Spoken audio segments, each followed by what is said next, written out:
لیکن آج کے زمانے میں اگر کوئی شخص چاہے کہ ایک نوجوان ISO کا نوجوان کہ جس نے دہلیز جوانی پر قدم رکھا ہے، وہ چاہتا ہے کہ مجھے سب رول ماڈل ملے اس دور میں کہ جو اپنی فیملی کے لیے بہترین باپ کا کردار ادا کرے، اپنی قوم کے لیے بہترین مربی اور بہترین معالج کا کردار ادا کرے، ایک بہترین اجتماعی اور سیاسی مرکز کا کردار ادا کرے، اپنا کامیاب ترین پروفیشن بھی چلائے. اس دور کا بہترین ڈاکٹر سر فہرست ڈاکٹروں کی لسٹ میں اس کا نام بھی ہو تو اس کو ڈاکٹر نقوی کی سیرت کو دیکھنا پڑے گا.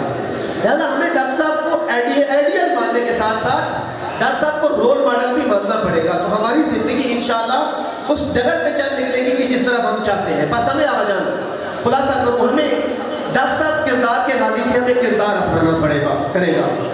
ڈاکٹر صاحب کی زندگی کو، ڈاکٹر صاحب کے کریکٹر کو، ڈاکٹر صاحب کی زندگی کے ان بنیادی خواص کو اپنی زندگی میں اتارنا پڑے گا. تو شاید ہم اس مقام تک پہنچ سکیں کہ جس مقام تک ڈاکٹر صاحب ہم سے توقع رکھتے ہیں.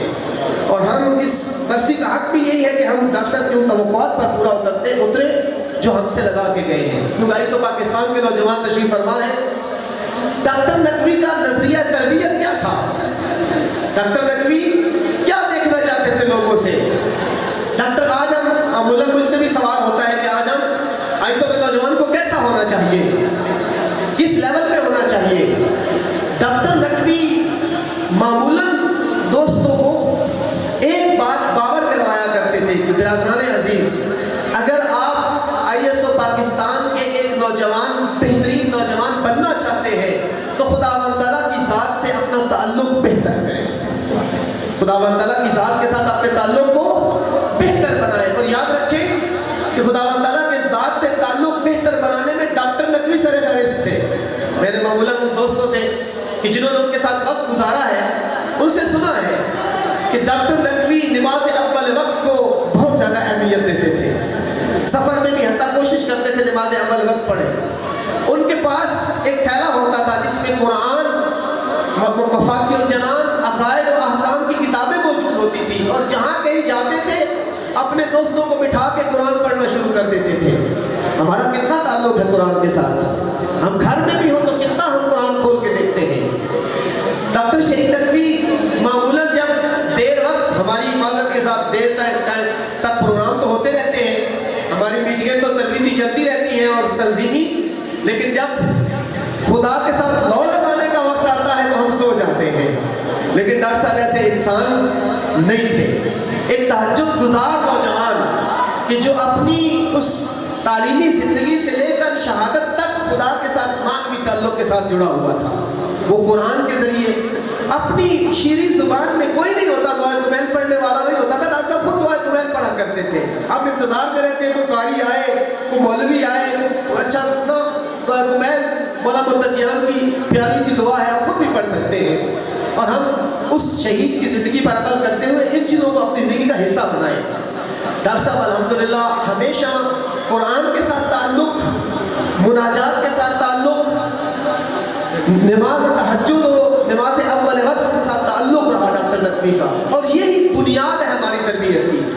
ہم اگر ISO پاکستان کے دستور میں یہ لکھ دیتے ہیں کہ ہم نے نوجوان کو تعلیمات قرآن و سیرت آل محمد کے مطابق تربیت کرنا ہے تو اس قرآن اور اہل بیت کے ساتھ ہمارا رشتہ مضبوط ہونا چاہیے. اگر وہ مضبوط نہیں ہے تو ہمارا فقط یہ ادعا ہے کہ جس کا ہم ہمیشہ اپنی زبان پر ادعا کر رہے ہیں، ممکن عمل میں ہم بہت پیچھے ہوں. آخری خصوصیت کے جو میں عرض کروں، باقی بزرگان بھی تشریف فرما ہے جنہوں نے گفتگو کرنی ہے، وہ آج کے دور کا اہم مسئلہ کہ جو چند دن پہلے ہمیں پشاور میں دوبارہ پیش آیا، وہ کیا تھا عزیزو؟ ڈاکٹر نقوی نے اس دور میں کہ جب لوگوں کے سامنے امریکہ جیسے یزید کی سیاہکاریاں کھل کے سامنے نہیں آئی تھی، اس دور میں پاکستان کی سرزمین پر سب سے پہلے ظلم کے خلاف آواز بلند کی. یہ میں نے سب سے پہلے کیوں کہا؟ ایسا نہیں ہے کہ اس سے پہلے ظلم کے خلاف آواز بلند نہیں ہوئی، لیکن وہ ظالم جو پوری دنیا کو اپنے ظلم کا نشانہ بنا رہا ہے، اس کے خلاف پاکستان میں آواز بلند کرنے کا، آغاز کرنے کا درہ امتیاز اور یہ سیرا ڈاکٹر نقوی کے ساتھ لگتا ہے. اور وہ وقت کا یزید، ڈاکٹر کا نعرہ یاد ہے، امریکہ مردہ باد ہے، ڈاکٹر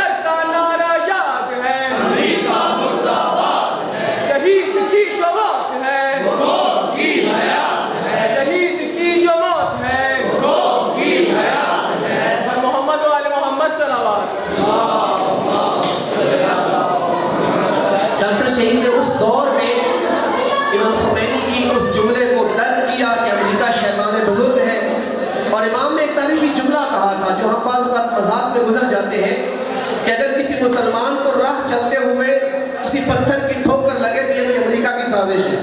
یہ اس اہمیت کو اجاگر کرنا تھا، اور اس کو ڈاکٹر نقوی نے درک کیا تھا۔ ڈاکٹر صاحب جانتے تھے کہ امریکہ پر پوری دنیا کے اندر کیا پلاننگ کر رہا ہے اسرائیل کے ذریعے اور باقی طاقتوں کے ذریعے، لہذا اس دور میں اس وقت کے یزید کے خلاف علم بلند کیا، اور پاکستان میں مرد آباد امریکہ کا نعرہ سب سے پہلے ڈاکٹر نقوی نے لگایا۔ اور آج بھی ہم فخر سے کہتے ہیں کہ ڈاکٹر کا نعرہ یاد ہے، امریکہ حرج نہیں ہے لگانے میں، ڈاکٹر کا نعرہ یاد ہے، ڈاکٹر کا نعرہ یاد ہے۔ ڈاکٹر نقوی نے وہ ایک الہی منظرنامہ ہمارے سامنے پیش کیا کہ دیکھو پوری دنیا میں ہم اس امام کے ماننے والے ہیں کہ جس کی حکومت کے ہم منتظر ہیں، اور اس کی حکومت میں، اس امام کی حکومت کے رستے میں اگر سب سے بڑا ظالم کوئی رکاوٹ ہے تو وہ امریکہ کی شکل میں ہے۔ اور آج یہ بات ثابت ہو گئی دنیا کے سامنے کہ امریکہ نے مسلمانوں کے اندر تفرقہ ڈالا، مسلمانوں کو تقسیم کیا، اور اس مکتب اہل بیت سے مسلمانوں کو دور کر کے، اس مکتب سے لوگوں کو ہٹا کر ہمارے اندر بھی اور ہمارے باہر بھی اختلافات ایجاد کیے۔ لیکن ڈاکٹر نقوی نے اس تکفیری سوچ کو کہ جو آج پاکستان کے اندر، پوری دنیا کے اندر، سیریا کے اندر، لبنان کے اندر، یمن کے اندر، افغانستان کے اندر اس مسلمانوں کے درمیان اختلافات کا باعث بنی، اس کو درک کیا، اور اس دور میں پاکستان میں الحمدللہ آج بڑا فخر کرتے ہیں لوگ امریکہ کی مخالفت میں، اور نو ڈو مور کا نعرہ لگا کے سید سمجھ ہم نے بڑا کارنامہ سر انجام دیا ہے۔ یہ اصل میں وہی ڈاکٹر نقوی کی فکر تھی کہ جو آج بھی بعض حکمران ممکن اس پر چل رہے ہو۔ لہذا ڈاکٹر شہید کا یہ بہت بڑا احسان تھا، کس پر؟ نہ فقط ملت تشیع پر بلکہ پورے عالم انسانیت پر، کہ امام خمینی کی آواز کو پر لبیک کہتے ہوئے اس امریکہ جیسے شیطان صفت طاقت کو برملا کیا، اور آج الحمدللہ دنیا بالکل اس موڑ پہ آ چکی ہے کہ ہم بڑے واضح الفاظ میں انشاءاللہ جو بشارتیں سننے میں آ رہی ہیں، اور رہبر معظم انقلاب کی زبان پر جو کلمات جاری ہو رہے ہیں، اور جو دنیا میں چینجنگ آ رہی ہے، جو چینج آف پاور کی دھوری کے تحت الحمدللہ وہ امریکن بلاک تقسیم ہونے اور ختم ہونے جا رہا ہے، اس سے یہ لگ رہا ہے کہ انشاءاللہ دور اب ہمارا ہے۔ اور انشاءاللہ ہم کیونکہ پاکستان میں امام مہدی علیہ السلام کی فکر کے پیرو ہیں، ہم نے پاکستان میں لوگوں کو امام زمان علیہ السلام کے بلاک میں شامل کرنا ہے، اور وہ شہید ڈاکٹر نقوی کی فکر پر عمل پیرا ہوئے بغیر ممکن نہیں ہے۔ اگر ڈاکٹر صاحب کی فکر ہے کہ جو پاکستان کی تشیع کو نجات دے سکتی ہے، آج ہمارے لوگوں کو مسنگ کر دیا جاتا ہے، نوجوانوں کو اٹھا کر اغوا کر لیا جاتا ہے، اور ماورائے عدالت ان کو پتہ ہی نہیں ہوتا کہ وہ کہاں ہیں، اور ہمارے حقوق پر ڈاکہ ڈالا جاتا ہے۔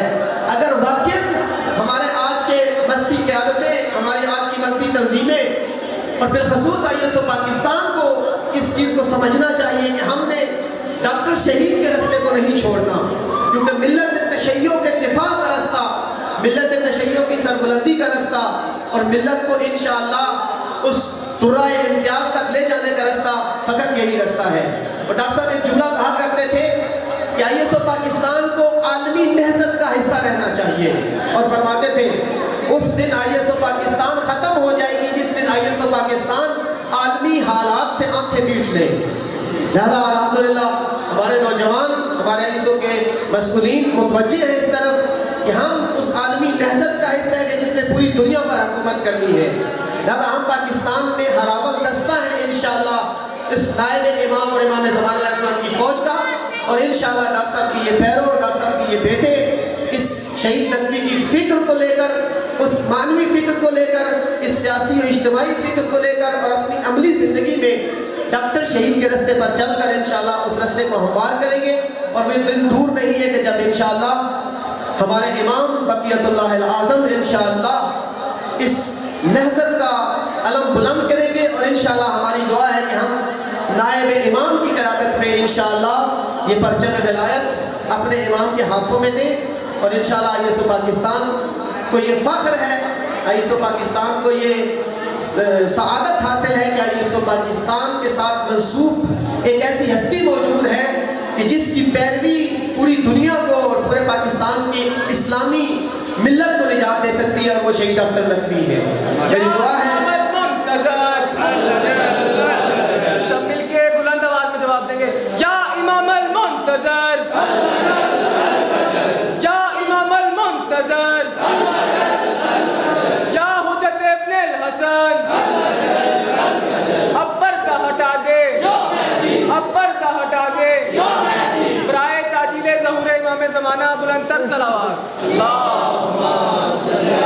پروردگار عالم سے دعا گو ہوں کہ خداوند تعالیٰ کی ذات ہمیں توفیق دے کہ ہم ان شہداء کے حقیقی رستے کو سمجھ سکیں، ان شہداء کی سیرت پر عمل پیرا ہو کر پاکستان کے اندر اپنا کردار ادا کر سکیں۔ السلام علیکم ورحمۃ اللہ وبرکاتہ۔